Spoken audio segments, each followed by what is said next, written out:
ರಾಜ್ಯ ಬಜೆಟ್ ಮುಸ್ಲಿಮರ ತುಷ್ಟೀಕರಣ ಹಲಾಲ್ ಬಜೆಟ್ ಎಂಬ ಬಿಜೆಪಿ ಟೀಕೆ ವಿಚಾರಕ್ಕೆ ಮೈಸೂರಿನಲ್ಲಿ ಪ್ರತಿಕ್ರಿಯಿಸಿದ ರಾಜ್ಯ ಕೆಪಿಸಿಸಿ ಮಹಿಳಾ ಅಧ್ಯಕ್ಷೆ ಸೌಮ್ಯ ರೆಡ್ಡಿ, ಅಸೂಯೆಗೆ ಮದ್ದಿಲ್ಲ, ಬಿಜೆಪಿಯವರಿಗೆ ಹೊಟ್ಟೆ ಉರಿ ತಡೆದುಕೊಳ್ಳಲು ಆಗ್ತಿಲ್ಲ, ಅಸೂಯೆಯಿಂದ ಹಾಗೆ ಮಾತನಾಡ್ತಾರೆ, ಯಾರು ಕೊಡದಂತೆ ಒಂದೊಳ್ಳೆ ಬಜೆಟ್ ನಮ್ಮ ಸಿಎಂ ಸಾಹೇಬರು ಕೊಟ್ಟಿದ್ದಾರೆ, ಮಹಿಳೆಯರ ಅಭಿವೃದ್ಧಿಗೆ ಸುಮಾರು 93,000 ಕೋಟಿ ಕೊಟ್ಟಿದ್ದಾರೆ, ರಾಜ್ಯದ ಸಮಗ್ರ ಅಭಿವೃದ್ಧಿಗೆ ಉತ್ತಮ ಯೋಜನೆಗಳನ್ನು ಕೊಟ್ಟಿದ್ದಾರೆ, ಅದನ್ನು ಸಹಿಸಿಕೊಳ್ಳಲಾಗದೆ ಬಿಜೆಪಿಯವರು ವಿರೋಧಿಸುತ್ತಾರೆ ಎಂದು ಸೌಮ್ಯ ರೆಡ್ಡಿ ಕಿಡಿಕಾರಿದ್ರು.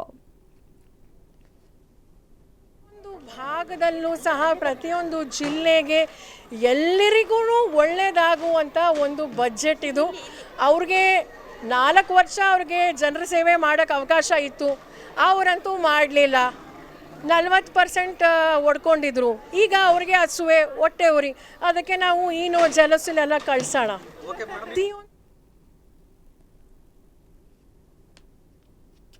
ಮಹಿಳೆಯರಿಗೆ ರಾಜಕೀಯ ಪ್ರಾತಿನಿಧ್ಯ ರಾಜೀವ್ ಗಾಂಧಿಯವರ ಕನಸು ಆಗಿಂದಲೂ ಹೋರಾಟ ನಡೀತಿದೆ. ಆದರೆ ಇನ್ನೂ ಕೂಡ ವಿಧಾನಸಭಾ ಲೋಕಸಭೆಯಲ್ಲಿ ಮಹಿಳೆಯರಿಗೆ ಸೂಕ್ತ ಸ್ಥಾನಮಾನ ಸಿಗ್ತಿಲ್ಲ.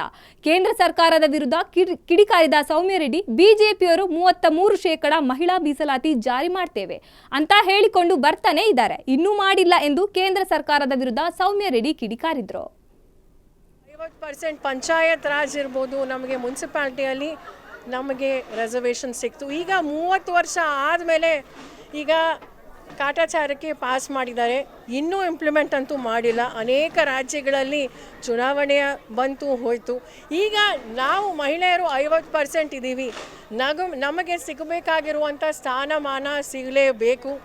ಹಾಗಾಗಿ ಬಿ ಜೆ ಪಿಗಂತೂ ಮನಸ್ಸಿಲ್ಲ. ಈಗ ಬರುತ್ತೆ, ಕಾಲ ಬರುತ್ತೆ.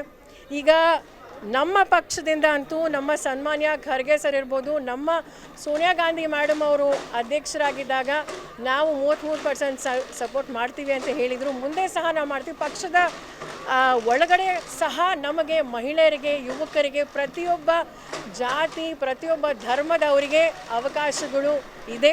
ಪಂಚಾಯತ್ ರಾಜ್ ಇರ್ಬೋದು, ನಮಗೆ ಮುನ್ಸಿಪಾಲ್ಟಿಯಲ್ಲಿ ನಮಗೆ ರಿಸರ್ವೇಷನ್ ಸಿಕ್ತು. ಈಗ 30 ವರ್ಷ ಆದಮೇಲೆ ಈಗ ಕಾಟಾಚಾರಕ್ಕೆ ಪಾಸ್ ಮಾಡಿ